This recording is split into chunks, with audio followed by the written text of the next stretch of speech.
ഇസ്ലാമിക പ്രമാണങ്ങളിൽ ഏറ്റവും ശ്രേഷ്ഠമായതും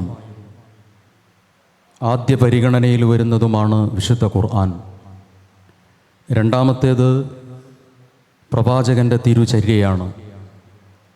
രണ്ടാമത്തേത് എന്ന് പറയുമ്പോൾ രണ്ടാം തരമാണ് എന്ന് മനസ്സിലാക്കേണ്ടതില്ല. അതിൻ്റെ പവിത്രതയ്ക്കോ അതിൻ്റെ പ്രാധാന്യത്തിനോ ഒട്ടും വില കുറയേണ്ടതുമില്ല. എന്നാൽ ഖുർആൻ തന്നെയാണ്. പ്രവാചകൻ്റെ തിരുചര്യയാണ് ഖുർആനിൻ്റെ വിശദീകരണമാണ്. ഈ വസ്തുത അംഗീകരിക്കാതിരിക്കുന്നത് അന്ധവിശ്വാസങ്ങൾ നമ്മുടെ നാട്ടിലേക്ക് കൊണ്ടുവരുന്നതിന് വേണ്ടി ചില ആളുകൾ, തൽപര കക്ഷികൾ, അവരിൽ പ്രധാനപ്പെട്ട വിസ്ഡം വിഭാഗം പരിശ്രമിക്കുന്നതിൻ്റെ ഭാഗമായാണ്. അതുകൊണ്ടാണ് വിശുദ്ധ ഖുർആനും പ്രവാചക തിരുചര്യയും എന്ന ഒറ്റവാക്കിൽ പ്രമാണങ്ങളെ ചുരുക്കി എഴുതാൻ വേണ്ടിയിട്ട് ശ്രമിക്കുന്നത്. ബഹുമാന്യനായ കുഞ്ഞി മുഹമ്മദ് പറപ്പൂർ എഴുതിയിട്ടുള്ള സുന്നത്ത് അർത്ഥവും പ്രാധാന്യവും എന്ന് പറയുന്ന പുസ്തകം, വിമർശനമുന്നയിക്കുന്നവർ പുസ്തകം മാറിപ്പോകാതിരിക്കാൻ വേണ്ടി ശ്രദ്ധിക്കുക. പ്രസ്തുത പുസ്തകം പ്രസിദ്ധീകരിച്ചത് യുവതയാണ്, വിസ്ഡം പ്രസിദ്ധീകരണ വിഭാഗമല്ല. എന്തുകൊണ്ട് ഞാൻ അങ്ങനെ പറയുന്നു എന്ന് എൻ്റെ പ്രസംഗത്തിൻ്റെ ശേഷം ഞാൻ പറയാം. ഈ പുസ്തകത്തിൻ്റെ 54-ാമത്തെ പേജിൽ ബഹുമാന്യ പണ്ഡിതനും ഗുരുശ്രേഷ്ഠനുമായ കുഞ്ഞു മുഹമ്മദ് മദനി പറപ്പൂർ സൂചിപ്പിക്കുന്നത്, സുന്നത്ത് എന്നത് പരിശുദ്ധ ഖുർആനിൻ്റെ വിശദീകരണമാണ്, ഇസ്ലാമിലെ രണ്ടാം പ്രമാണമാണ്. ഇത് വളരെ കൃത്യമായി രേഖപ്പെടുത്തിയിട്ടുള്ളതാണ്. ഇമാം മുസ്ലിം അദ്ദേഹത്തിൻ്റെ ഷറഹിൽ, ഇമാം നവവി മുസ്ലിമിൻ്റെ ഷറഹിൽ വളരെ കൃത്യമായി ആ ഭാഗം രേഖപ്പെടുത്തുകയും ചെയ്തിട്ടുണ്ട്. അസ്ലുൽ സാനി മിൻ ഉസൂലി അഹ്കാമി ശർഇയ്യ ബഅദൽ ഖുർആൻ, ഖുർആനിന് ശേഷമുള്ള മതനിർദ്ധാരണ തത്വങ്ങളിലെ പ്രമാണമായി പരിഗണിക്കേണ്ടത് പ്രവാചകൻ്റെ തിരുചര്യയാണ് എന്നത്. ഈ വിഷയം നമുക്ക് വളരെ കൃത്യമായി വിശുദ്ധ ഖുർആനിലൂടെ ബോധ്യപ്പെടുന്ന കാര്യമാണ്. ഒന്നാം പ്രമാണം എന്നത് വിശുദ്ധ ഖുർആനാണ്, സുന്നത്ത് രണ്ടാം പ്രമാണമാണ് എന്നത്. നബിചര്യ പൂർണ്ണമായും നമുക്ക് ലഭ്യമായിട്ടുണ്ട് എന്ന് അടിവരയിട്ടുകൊണ്ട് നാം മനസ്സിലാക്കേണ്ട കാര്യമാണ്. നബിചര്യ വിശുദ്ധ ഖുർആനിന് ശേഷം പ്രമാണമായി വരുന്നത് സുന്നത്തുർ റസൂൽ, പ്രവാചകൻ സല്ലല്ലാഹു അലൈഹി വസല്ലമയുടെ സുന്നത്താണ്. ആ സുന്നത്ത് എവിടെയെങ്കിലും നഷ്ടപ്പെട്ടു പോയി എന്നതോ സുന്നത്തിനെ നിഷേധിക്കുന്നു എന്നതോ ഒരു മുസ്ലിം വിഭാഗത്തിലേക്കും ചേർത്തുകൊണ്ട് അവതരിപ്പിക്കേണ്ടതില്ല. കാരണം പ്രവാചകന്റെ മരണത്തോടുകൂടി പ്രവാചകന്റെ തിരുചര്യ സമ്പൂർണ്ണമാകേണ്ടത് അനിവാര്യമാണ്. നരകത്തിൽ നിന്ന് രക്ഷപ്പെടുത്തുകയും സ്വർഗത്തിലേക്ക് അടുപ്പിക്കുകയും ചെയ്യുന്ന കാര്യങ്ങൾ ഇല്ലാ ഖദ് ഹദ്ദസ്തുകും ബിഹി, ഞാൻ അത് നിങ്ങളോട് പറഞ്ഞു തരാതെ, അറിയിച്ചു തരാതെ വിട്ടുകളഞ്ഞിട്ടില്ല എന്നും, ഇസ്ലാം പരിപൂർണമാണ് എന്നും ആ പരിപൂർണമായത് നിങ്ങളിലേക്ക് കൈമാറിയിട്ടില്ലേ എന്നും നബി സല്ലല്ലാഹു അലൈഹി വസല്ലമ ചോദിക്കുകയും സഹാബികൾ അത് അംഗീകരിക്കുകയും ചെയ്തിട്ടുണ്ട്. ലോകാന്ത്യം വരെ ഒരു മതമായി ഇസ്ലാമിനെ പരിഗണിക്കുന്ന ആളുകൾക്ക് പ്രവാചകൻ സല്ലല്ലാഹു അലൈഹി വസല്ലമയുടെ സുന്നത്ത് സമ്പൂർണമായും സംരക്ഷിക്കപ്പെട്ടിട്ടുണ്ട് എന്ന വിശ്വാസമാണ് ഉണ്ടാകേണ്ടത്. അത് ഉണ്ടായേ പറ്റൂ. അത് തന്നെയാണ് അനിവാര്യമായി നാമും മനസ്സിലാക്കേണ്ടത്. നബി സല്ലല്ലാഹു അലൈഹി വസല്ലമയുടെ തിരുചര്യ പൂർണ്ണമാണ്. ആ തിരുചര്യ നമുക്ക് ലഭിക്കുന്നത് ഹദീസുകൾ വഴിയാണ്. ഹദീസുകൾ വഴി ലഭിക്കുന്ന പ്രവാചകൻ സല്ലല്ലാഹു അലൈഹി വസല്ലമയുടെ തിരുചര്യയിൽ നാം പ്രധാനമായും മനസ്സിലാക്കേണ്ട ഒരു കാര്യം, ഇമാം ബുഖാരി റഹ്മത്തുള്ളാഹി അലൈഹി വരുന്നത് ഹിജ്റ 194 മുതൽ 256 വരെയാണ്.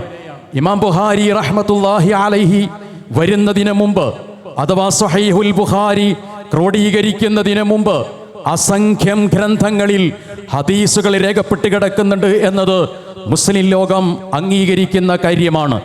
ഹമ്മാബ് ഇബ്നു മുനബ്ബഹ് അൽ യമാനി അദ്ദേഹം 131 മരിക്കുന്നത്. ഇബ്നു ജുറാഹ് അദ്ദേഹം മരിക്കുന്നത് 150-ലാണ്. മഅമർ ഇബ്നു റാഷിദുൽ ബസരി 153-ലാണ് മരിക്കുന്നത്. സഈദ് ഇബ്നു അബി ഉറൈബ 156-ൽ മരിക്കുന്നു. റബീഅ ഇബ്നു സബീഹ് 160-ൽ മരിക്കുന്നു. ഹമ്മാദ് ഇബ്നു സലമ 176-ൽ മരിക്കുന്നു. അബ്ദുല്ലാഹി ഇബ്നു മുബാറക് 181-ൽ മരിക്കുന്നു. ഈ മഹാപണ്ഡിതന്മാരെല്ലാം തന്നെ ഹദീസുകൾ ക്രോഡീകരിച്ചിട്ടുള്ള പണ്ഡിതന്മാരാണ്. അവർ ബുഖാരി ഇമാം വരുന്നതിന് മുമ്പ് തന്നെ ഹദീസുകൾ ക്രോഡീകരിക്കുകയും ഹദീസുകൾ രേഖപ്പെടുത്തുകയും ചെയ്തിട്ടുള്ള മഹാപണ്ഡിതന്മാരാണ്. നമുക്ക് കാണാൻ സാധിക്കുന്നതാണ് നാലാം ഖലീഫയായ അലി ഇബ്നു അബീ ത്വാലിബ് റളിയല്ലാഹു അൻഹുവിന്റെ സഹീഫ എന്ന് പറയുന്ന ഗ്രന്ഥം ഇന്നും അത് ലഭ്യമാണ്. പ്രവാചകൻ സല്ലല്ലാഹു അലൈഹി വസല്ലമയുടെ തിരുചര്യയുടെ ഭാഗങ്ങൾ ക്രോഡീകരിച്ച ഗ്രന്ഥമാണത്. അതേപോലെ തന്നെ സ്വഹൈഫത്തു സ്വാദിഖ എന്ന് പറയുന്ന ഗ്രന്ഥം അബ്ദുല്ലാഹി ഇബ്നു അംർ ഇബ്നുൽ ആസ് റളിയല്ലാഹു അൻഹുവിൻ്റെതാണ്. അത് ഇന്നും ലഭ്യമാണ്. അതിലും പ്രവാചകൻ സല്ലല്ലാഹു അലൈഹി വസല്ലമയുടെ തിരുചര്യയെ ക്രോഡീകരിച്ചത് നമുക്ക് കാണാൻ കഴിയുന്നതാണ്. അബൂ ഹനീഫയുടെ മുസ്നദിൽ 500-ഓളം ഹദീസുകൾ നമുക്ക് കാണാൻ കഴിയും. ഇമാം മാലിക്കിന്റെ മുവത്തയിൽ 3676 ഹദീസും മഅമർ ഇബ്നു റാഷിദിന്റെ ജാമിഅയിൽ 21032 ഹദീസും ഇമാം ഹുമൈദിയുടെ ആരാണ് ഇമാം ഹുമൈദി? ഇമാം ബുഖാരിയുടെ ഉസ്താദാണ് ഇമാം ഹുമൈദി. ഇമാം ഹുമൈദിയുടെ മുസ്നദിൽ 1137 ഹദീസും ഇമാം അബ്ദുർ റസാഖിന്റെ മുസന്നഫിൽ 19418 ഹദീസും ഇമാം ഇബ്നു മുബാറക്കിന്റെ അസ്സുഹുദ് വറഖായിഖിൽ 1627 ഹദീസും ഇമാം ഇബ്നു വഹബിന്റെ അൽ ജാമിഅ ഫിൽ ഹദീസിൽ 717 ഹദീസും അബൂ ദാവൂദ് തയാലൂസിയുടെ മുസ്നദിൽ 2890 ഹദീസും അബ്ദുർ റസാഖ് സനആനിയുടെ അൽ അമാലി ഫിൽ ആസാരി സ്വഹാബ എന്ന ഗ്രന്ഥത്തിൽ 200 ഹദീസും ഇമാം അബീ ശൈബയുടെ മുസ്നദിൽ 998 ഹദീസും ഇമാം ഷാഫിയുടെ മുസ്നദിൽ 709 ഹദീസും ഇമാം അഹമ്മദ് ബിൻ ഹംബദിന്റെ മുസ്നദിൽ 27647 ഹദീസും ഇമാം അബൂ യൂസുഫ് അൽ അൻസാരിയുടെ കിതാബുൽ ആസാറിൽ 1067 ഹദീസും ഇമാം അബൂ യൂസുഫ് അൽ അൻസാരിയുടെ കിതാബുൽ ആഥാറിൽ 1067 ഹദീസും മുഹമ്മദ് ബിൻ ഹസൻ ഷൈബാനിയുടെ കിതാബുൽ ആഥാറിൽ 268 ഹദീസും സഅദ് ബിൻ മൻസൂർ ആരാണ് സഅദ് ബിൻ മൻസൂർ? ഇമാം ബുഖാരിയുടെ ഉസ്താദായ ഹുമൈദിയുടെ ഉസ്താദാണ് സഅദ് ബിൻ മൻസൂർ. അദ്ദേഹത്തിന്റെ കിതാബ് സുനനിൽ 2970 ഹദീസും രേഖപ്പെടുത്തിയിട്ടുണ്ട്. അഥവാ ഇമാം ബുഖാരി അദ്ദേഹത്തിന്റെ സ്വഹീഹ് രേഖപ്പെടുത്തുന്നതിന് മുമ്പ് 20 ചില്ലാനത്തോളം ഗ്രന്ഥങ്ങളിൽ 75,000-ഓളം ഹദീസുകൾ രേഖപ്പെട്ടിട്ടുണ്ട് എന്നത് ചരിത്രപരമായി തെളിയിക്കപ്പെട്ട കാര്യമാണ്. ഞാനിവിടെ ഉദ്ധരിച്ചിട്ടുള്ള ഗ്രന്ഥങ്ങളെല്ലാം തന്നെ ഇന്ന് ലോകത്ത് ലഭ്യമായിട്ടുള്ള ഗ്രന്ഥങ്ങളാണ് എന്നത് സൂചിപ്പിക്കുന്നതിന് വേണ്ടിയിട്ടാണ് അവയുടെ കോപ്പികൾ നേരത്തെ ഇവിടെ കാണിച്ചു തരികയുണ്ടായി. ഹദീസുകളിലാണ് യഥാർത്ഥത്തിൽ പ്രവാചകൻ സല്ലല്ലാഹു അലൈഹി വസല്ലമയുടെ തിരുചര്യയെ അന്വേഷിക്കുന്ന ആളുകൾക്ക് അവലംബിക്കാനുള്ളത്. എന്നാൽ പിൻകാലത്ത് ഈ ഹദീസുകളിൽ തെറ്റുകൾ സംഭവിച്ചിട്ടുണ്ട്. മഹാനായ പ്രവാചകൻ മുഹമ്മദ് മുസ്തഫ സല്ലല്ലാഹു അലൈഹി വസല്ലമ പറഞ്ഞു, എന്റെ പേരിൽ ആരെങ്കിലും ഹദീസായി ചേർത്തു വെച്ചാൽ നരകത്തിൽ അവന്റെ ഇരിപ്പിടം ഉറപ്പിക്കേണ്ടതാണ് എന്ന് അസംഭവ്യമായൊരു കാര്യത്തെക്കുറിച്ച് റസൂലുള്ളാഹി സ്വല്ലല്ലാഹു അലൈഹി വസല്ലമ വഹയിന്റെ അടിസ്ഥാനത്തിൽ ഒരിക്കലും സംസാരിക്കുകയില്ല. നമുക്കറിയാവുന്ന കാര്യമാണ്. 70,000-ഓളം വരുന്ന ഹദീസുകൾ 20-ഓളം വരുന്ന ഗ്രന്ഥങ്ങളിൽ ഇമാം ബുഖാരിയുടെ മുമ്പായി ക്രോഡീകരിക്കപ്പെട്ടിട്ടുണ്ട് എങ്കിൽ ആ ഹദീസുകളിൽ ഏതാണ്ട് 10,000 ചില്ലാനത്തോളം വരുന്ന ഹദീസുകൾ മാത്രമാണ് സിഹാഹു സിത്തയിൽ പോലും നമുക്ക് ആവർത്തനങ്ങൾ ഒഴിവാക്കിയാൽ കാണാൻ സാധിക്കുന്നത്. പലതും അതിൻ്റെ റാവിയുടെയും അതിൻ്റെ മത്തിനിൻ്റെയും ബലാബല പരിശോധനയുടെ അടിസ്ഥാനത്തിൽ ശരിയല്ലെന്ന് ബോധ്യപ്പെട്ടത് കൊണ്ടാണ് പലപ്പോഴും പ്രസ്തുത ഹദീസുകളിൽ സ്ഥാനം പിടിക്കാതെ വന്നിട്ടുള്ളത്. നേരത്തെ ഹദീസ് നിദാന ശാസ്ത്രത്തെക്കുറിച്ച് സൂചിപ്പിക്കുകയുണ്ടായി. വിശുദ്ധ ഖുർആനും പ്രവാചകന്റെ തിരുചര്യയും തമ്മിലുള്ള അടിസ്ഥാനപരമായ വ്യത്യാസത്തെ കൃത്യമായി നമ്മൾ മനസ്സിലാക്കേണ്ടതുണ്ട്. അത് ആ ഭാഗം മനസ്സിലാക്കാതെ ഒരിക്കലും ഹദീസിന്റെ നിഷേധവുമായി ബന്ധപ്പെടുത്തിയ കാര്യങ്ങൾ നമുക്ക് മനസ്സിലാക്കാൻ സാധിക്കുകയില്ല. അവിടെ പ്രധാനമായി മനസ്സിലാക്കേണ്ട ഒന്ന്, വിശുദ്ധ ഖുർആനിനെ സംബന്ധിച്ചിടത്തോളം ലാ യഅ്തീഹിൽ ബാത്തിലു മിൻ ബൈനി യദൈ വലാ മിൻ ഖൽഫി തൻസീലും മിൻ ഹകീമിൻ ഹമീദ് എന്ന വചനം നേരത്തെ ഉദ്ധരിക്കുകയുണ്ടായി. വിശുദ്ധ ഖുർആനിന് നിദാന ശാസ്ത്രം ആവശ്യമില്ല. ഏത് ശരി ഏത് തെറ്റ് എന്ന് ബോധ്യപ്പെടുത്താനുള്ള നിർദ്ധാരണ ശാസ്ത്രത്തെ വിശുദ്ധ ഖുർആനിൽ ആവശ്യമില്ല. എന്നാൽ ഹദീസിൽ അത് ആവശ്യമുണ്ട്. വിശുദ്ധ ഖുർആനിന്റെ ആദ്യ വചനം മുതൽ അവസാനം വചനം വരെ സമ്പൂർണമായും സ്വീകരിക്കേണ്ടതുണ്ട്. നബിചര്യയെ സമ്പൂർണമായും സ്വീകരിക്കേണ്ടതുണ്ട്. ഒരു തരത്തിലും അവിടെ നമുക്ക് സ്വയം തീരുമാനത്തിന് അവകാശമില്ല. എന്നാൽ ആ നബിചര്യയെ മുസ്ലിം ലോകത്തിന് ലഭ്യമാകുന്നത് ഹദീസുകളുടെ അടിസ്ഥാനത്തിലാണ്. ആ ഹദീസുകളിൽ നിദാന ശാസ്ത്രപ്രകാരം സ്വഹീഹായതു മാത്രമാണ് സ്വീകരിക്കേണ്ടി വരുന്നത്. അഥവാ പ്രവാചകൻ സല്ലല്ലാഹു അലൈഹി വസല്ലമയുടെ തിരുചര്യയായി പിൻകാലത്ത് രേഖപ്പെട്ടതിൽ ദഈഫായിട്ടുള്ള ഭാഗങ്ങൾ കൂടി വന്നിട്ടുണ്ട്, മൗദൂആയ ഭാഗങ്ങൾ വന്നിട്ടുണ്ട്. അവിടെ വേർതിരികളുണ്ട് എന്ന് നമുക്ക് മനസ്സിലാക്കാൻ കഴിയും. ആ വചനങ്ങൾ നിർണിതമായതാണ് വിശുദ്ധ ഖുർആനിലുള്ള വചനങ്ങൾ. എന്നാൽ ഹദീസായി നമുക്ക് ലഭിക്കുന്ന വചനങ്ങൾ നേരത്തെ പറഞ്ഞതുപോലെ തന്നെ കൃത്യവും നിർണിതവുമായി വന്നിട്ടുള്ളവയുണ്ട്. എന്നാൽ ബലാബല പരിശോധനയിലൂടെ ദഈഫിന്റെയോ മൗദൂഇന്റെയോ പരിഗണനയിലേക്ക് വന്നിട്ടുള്ള ഭാഗങ്ങളും ഉണ്ട്. അഞ്ചാമതായി പരിഗണിക്കേണ്ടത്, മഹാനായ പ്രവാചകൻ മുഹമ്മദ് മുസ്തഫ സല്ലല്ലാഹു അലൈഹി വസല്ലമ മരണപ്പെടുന്ന സമയത്ത് വിശുദ്ധ ഖുർആൻ സമ്പൂർണമായും എഴുതി ക്രോഡീകരിച്ചിട്ടുണ്ട്. എന്നാൽ ഹദീസ് പ്രവാചകന്റെ കാലത്ത് രേഖപ്പെടുത്തപ്പെട്ടിട്ടുണ്ട്, ക്രോഡീകരിച്ചിട്ടുണ്ട്. വിവിധങ്ങളായ സഹാബീവര്യന്മാരായ ആളുകൾ വിവിധ ഇടങ്ങളിൽ എഴുതിയിട്ടുണ്ട്.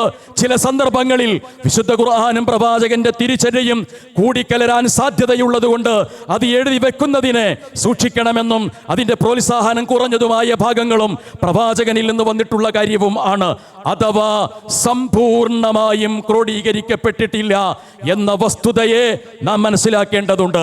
അടിവരയിട്ടുകൊണ്ട് വീണ്ടും പറയുന്നു, അതിനർത്ഥം പ്രവാചകന്റെ തിരുചര്യ മുസ്ലിം ലോകത്തിനോ ലോക മനുഷ്യർക്കോ നഷ്ടപ്പെട്ടു പോയിട്ടുണ്ട് എന്നതല്ല.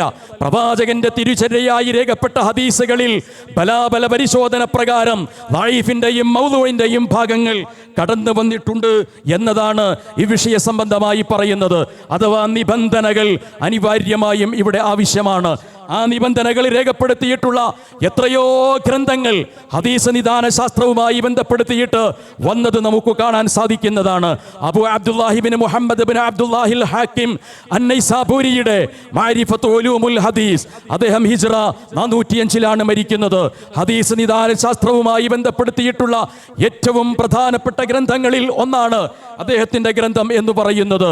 അതേപോലെ തന്നെ അബൂബക്കർ അഹ്മദ് ഇബ്നു അലി ഇബ്നു സാബിത്തുൽ ഖതീബുൽ ബഗ്ദാദി എന്ന പേരിൽ അറിയപ്പെടുന്ന അബൂബക്കർ ഇബ്നു അഹ്മദ് ഇബ്നു അലി ഇബ്നു സാബിത്ത്, അദ്ദേഹത്തിന്റെ കിഫായ ഫീ മഅരിഫത്തി ഉസൂലിർ റിവായ എന്ന ഗ്രന്ഥത്തിൽ ഹദീസുകളുടെ നിർദ്ധാരണവുമായി ബന്ധപ്പെടുത്തിയ ഭാഗങ്ങൾ സുവ്യക്തമായി പരാമർശ വിധേയമായിട്ടുണ്ട്.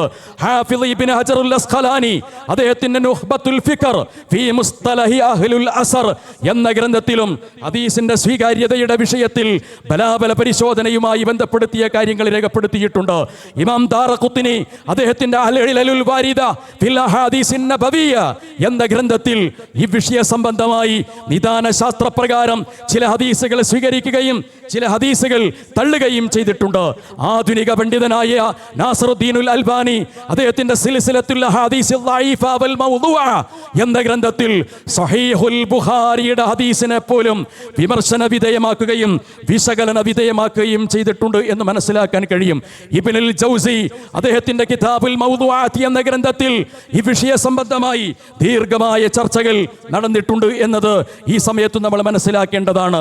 മഹാനായ ഇബ്നുൽ ജൗസി അദ്ദേഹത്തിന്റെ തദ്രീബുർ റാവി എന്ന് പറയുന്ന ഗ്രന്ഥത്തിൽ രേഖപ്പെടുത്തിയ കാര്യം സമയത്തിന്റെ പരിമിതി കൊണ്ട് സംക്ഷിപ്തമായി രേഖപ്പെടുത്തുകയാണ്. മഅഖൂലായി വന്നിട്ടുള്ള വിഷയം അഥവാ ബുദ്ധിപരമായി വന്നിട്ടുള്ള വിഷയം, മൻഖൂലായി വന്നിട്ടുള്ള ഭാഗം അഥവാ പ്രമാണപരമായി വന്നിട്ടുള്ള കാര്യം, ഉസൂലായി വന്നിട്ടുള്ള കാര്യം അഥവാ അടിസ്ഥാന തത്വമായി വന്നിട്ടുള്ളത്, മഅഖൂലും മൻഖൂലും ഉസൂലുമായി വന്നിട്ടുള്ള ഭാഗത്തിന് എതിരായി നിങ്ങൾ ഹദീസുകൾ കണ്ടാൽ എന്തു ചെയ്യണമെന്നത് ഇമാം ഇബ്നുൽ ജൗസി അദ്ദേഹത്തിന്റെ തദ്രീബുർ റാവി 3-ാം വാള്യത്തിലെ 441-ാമത്തെ പേജിൽ പറയുന്നു. ഫഅലം അന്നഹു മൗദൂഅൻ, തീർച്ചയായും അത് കെട്ടിച്ചമച്ചിട്ടുള്ള കാര്യമാണ് എന്നത് ഇമാം ഹാഫിദ് ഇബ്നുൽ ഹജറുൽ അസ്ഖലാനി അദ്ദേഹത്തിന്റെ നുഖ്ബത്തുൽ ഫിഖർ അതിൽ രേഖപ്പെടുത്തിയത് കൃത്യമായി ഖുർആനിനെതിരായി വരുന്ന, സുന്നത്തിനെതിരായി വരുന്ന, ബുദ്ധിക്കെതിരായി വരുന്ന ഹദീസുകളെ സംബന്ധിച്ച് അദ്ദേഹം രേഖപ്പെടുത്തിയത് ലാ യുഖ്ബലു ശൈഉം മിൻ ദാലിക തഅ്വീൽ, അതൊരിക്കലും തന്നെ സ്വീകരിക്കേണ്ടതില്ല എന്ന അഭിപ്രായമാണ് രേഖപ്പെടുത്തിയിട്ടുള്ളത്.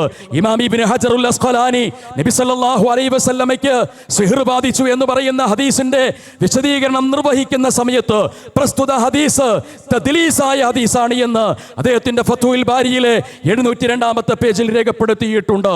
ഇമാം നവവി വളരെ കൃത്യമായി ആ ഹദീസിനെ സംബന്ധിച്ച് പറയുന്നത് അത് ലാ യുഖ്ബലു ലഹു റിവായത്തു ഫീ ശൈഇൻ അബദ വഇൻ ബയ്യന സമ്മാഇ എന്നതാണ്.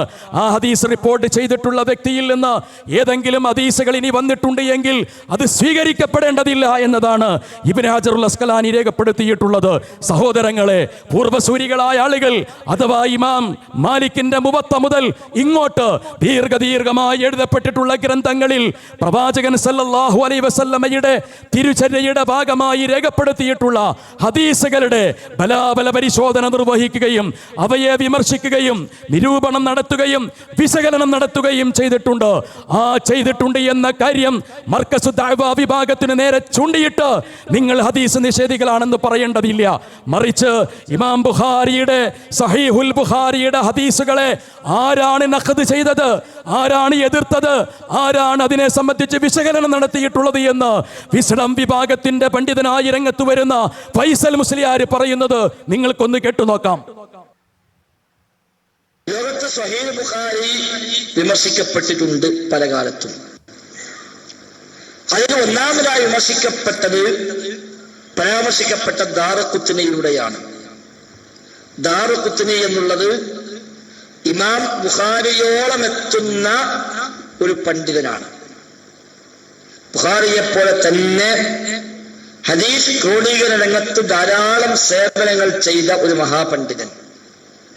അദ്ദേഹത്തിന് ഹദീസ് ശേഖരം പ്രത്യേകമായ കിതാബുണ്ട്, സുനനുദ് ദാറഖുത്നി എന്ന പേരിൽ.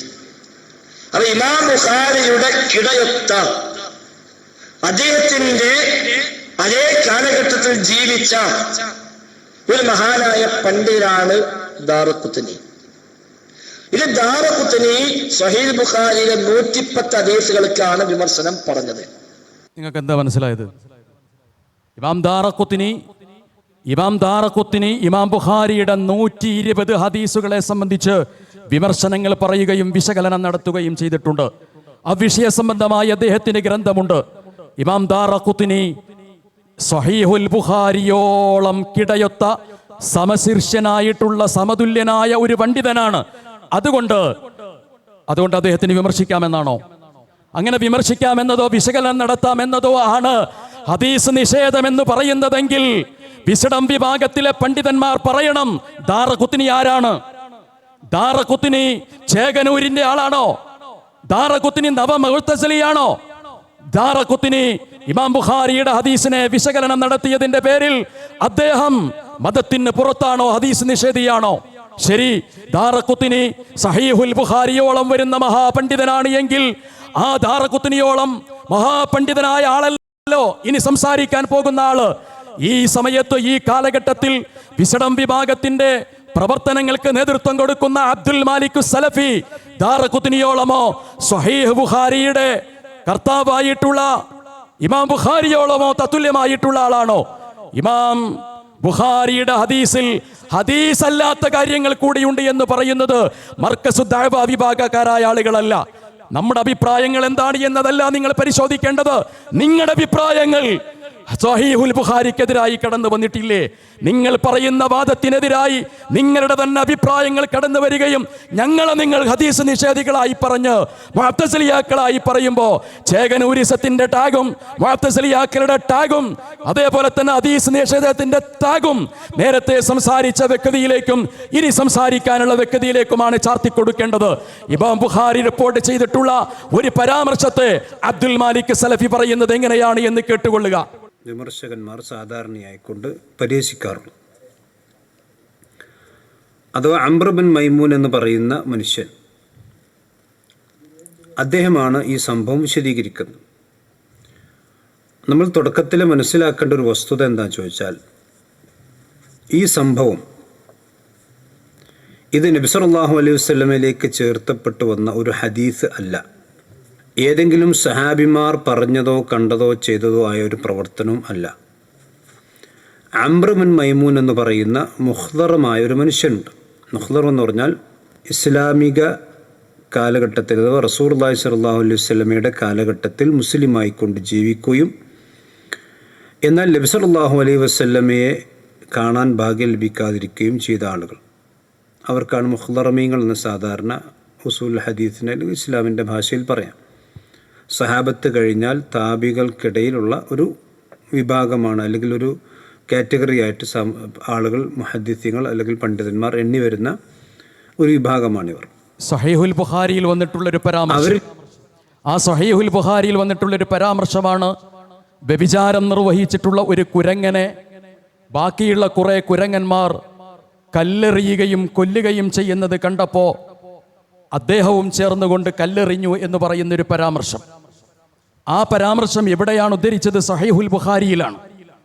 സഹീഹുൽ ബുഖാരിയിൽ ഉദ്ധരിച്ചിട്ടുള്ള ആ പരാമർശം ഹദീസല്ല, പ്രവാചകനിൽ നിന്ന് വന്നിട്ടുള്ളതല്ല, സഹാബികളിൽ നിന്ന് വന്നിട്ടുള്ളതല്ല എന്ന് പറഞ്ഞതാരാ? സലാം സുല്ലമിയാണോ? CP ഉമർ സുല്ലമിയാണോ? ആ ഹദീസ് എന്താണ്? ആ അവിടെ പരാമർശ വിധേയമായ വിഷയം എന്താണ്? ആ വിഷയവുമായി ബന്ധപ്പെടുത്തിയിട്ടുള്ള കാര്യങ്ങൾ എന്താണ് എന്ന കാര്യം വിശകലനം ചെയ്യാൻ വരട്ടെ.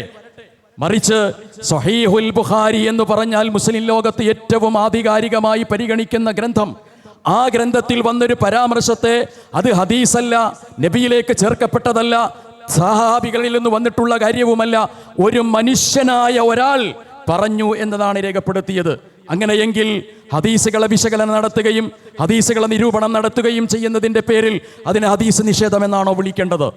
അങ്ങനെയാണെങ്കിൽ ഹദീസ് നിഷേധം എന്ന് വിളിച്ചാൽ ആ നിഷേധം എവിടേക്കാണ് പോകുന്നത്? ആരിലേക്കൊക്കെയാണ് അത് ചേർക്കേണ്ടത്? ബഹുമാന്യനായ കേരള നദുവത്തുൽ മുജാഹിദീൻ്റെ 25 വർഷക്കാലത്തെ ജനറൽ സെക്രട്ടറി ആയിരുന്ന KP മുഹമ്മദ് മൗലവി അദ്ദേഹത്തിൻ്റെ അബദ്ധ വസൂൽ എന്ന് പറയുന്ന ഗ്രന്ഥത്തിൽ രേഖപ്പെടുത്തിയൊരു കാര്യം ഞാൻ വായിക്കുകയാണ്. ഒരു ഹദീസിന്റെ റിപ്പോർട്ടർമാർ എത്ര പരിശുദ്ധരും സത്യസന്ധരുമായിരുന്നാലും അതിലെ ആശയം ഖുർആനിന്റെ വ്യക്തമായ പ്രസ്താവനയ്ക്കെതിരായി വരുമ്പോൾ ആ ഹദീസ് തള്ളിക്കളയണമെന്ന കാര്യത്തിൽ മുസ്ലിം പണ്ഡിതന്മാർക്കിടയിൽ അഭിപ്രായ വ്യത്യാസമില്ല.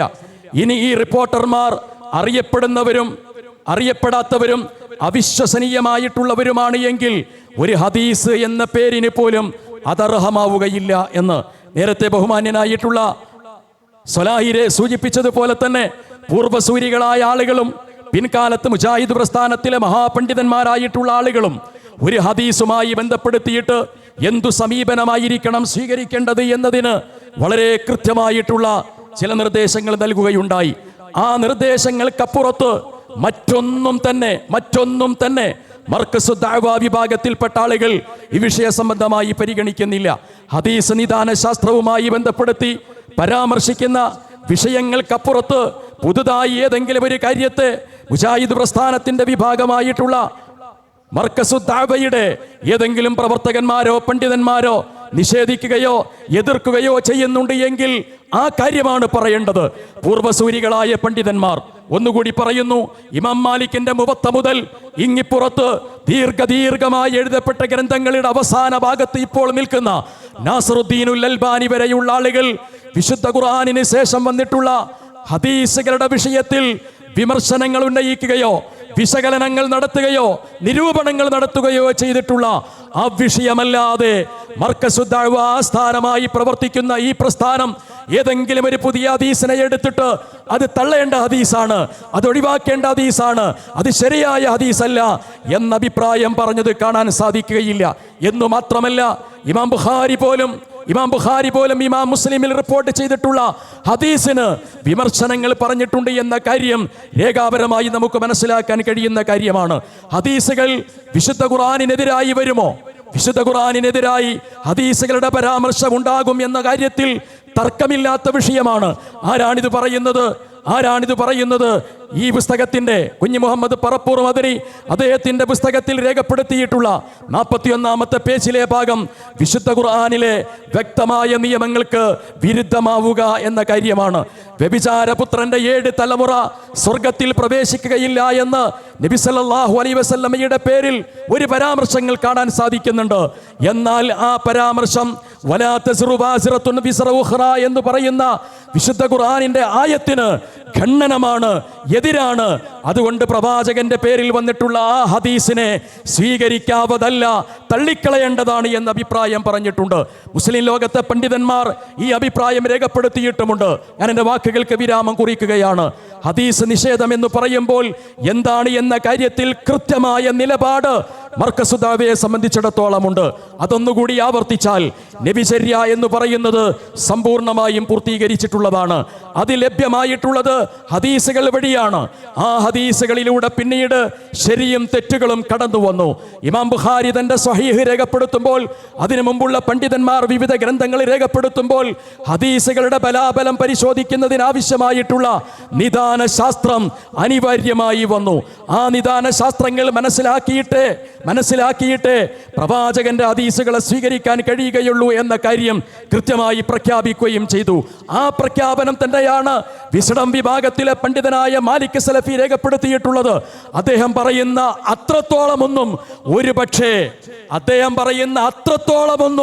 ഒരുപക്ഷെ പണ്ഡിതന്മാരായി നിങ്ങൾ പരിചയപ്പെടുന്ന ആളുകളിലേക്ക് ചേകനൂരിസത്തിന്റെയും അതേപോലെ തന്നെ മുഅ്തസിലിയാക്കളുടെയും ടാഗ് ചേർത്തി കൊടുക്കുമ്പോൾ ആ പണ്ഡിതന്മാർ പറയുന്നില്ല എന്ന കാര്യം ഒറ്റക്കിരുന്ന് ആലോചിച്ചാൽ മനസ്സിലാക്കാൻ കഴിയുന്നതാണ്. ഇമാം മാലിക് സലഫി എങ്ങനെയാണ് ഹദീസ് സ്വീകരിക്കേണ്ടത്, ഹദീസ് സ്വീകരിക്കുന്ന ഒരാളിൽ ഉണ്ടാകാൻ സാധ്യതയുള്ളതും ഉണ്ടാകേണ്ടതുമായ കാര്യം എന്താണ് എന്ന് രേഖപ്പെടുത്തിയിട്ടുള്ളത് നമുക്കൊന്ന് കേൾക്കാവുന്നതാണ്.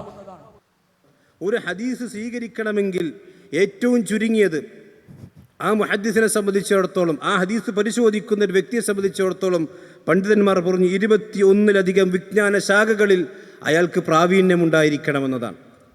ആ 21 വിജ്ഞാന ശാഖകൾ മനസ്സിലാക്കി അതോടെ കൃത്യമായ പരിശോധനകൾ കടന്നതിന് ശേഷമാണ് നബി സല്ലല്ലാഹു അലൈഹി വസല്ലമയുടെ ഹദീസുകൾ അത് സ്വഹീഹായ രീതിയിൽ പ്രാമാണികമായി കൊണ്ട് കടന്നു വരുന്നത് കൃത്യമായി നമുക്ക് മനസ്സിലാക്കാൻ സാധിക്കും. അതുകൊണ്ട് സഹോദരന്മാരെ, ചുരുക്കത്തിൽ അള്ളാഹുവിൻ്റെ ദീൻ എന്ന് പറഞ്ഞാൽ അത് ഇവിടെ സൂചിപ്പിച്ചത് വിശുദ്ധ ഖുർആൻ ആദ്യം മുതൽ അവസാനം വരെ മനസ്സിലാക്കുന്നതിന് എത്ര വിജ്ഞാന ശാഖ പഠിക്കണം? പ്രവാചകൻ സല്ലല്ലാഹു അലൈഹി വസല്ലമയിലേക്ക് ചേർത്ത് പറഞ്ഞിട്ടുള്ളതും പ്രവാചകനിൽ നിന്ന് കൃത്യമായി വന്നിട്ടുള്ളതുമായ മർഫൂ ആയിട്ടുള്ളതും സ്വഹീഹായി വന്നിട്ടുള്ളതുമായിട്ടുള്ള ഹദീസുകൾ അത് അപ്രകാരം തന്നെയാണ് എന്ന് ബോധ്യപ്പെടുന്നതിന് 20ഓളം തലങ്ങളിൽ വിശകലന വിധേയമാക്കേണ്ടതുണ്ട്. ആര്? മുഹദ്ദിസീങ്ങളും വ്യക്തികളും എന്ന് അദ്ദേഹം രേഖപ്പെടുത്തിയിട്ടുണ്ട്. മുജാഹിദ് പ്രസ്ഥാനത്തെ സംബന്ധിച്ചിടത്തോളം ഈ ഭാഗമാണുള്ളത്. ഞാൻ എൻ്റെ വാക്ക് അവസാനിപ്പിക്കുമ്പോൾ ഒരു കാര്യം കൂടി ചേർത്ത് വെക്കട്ടെ.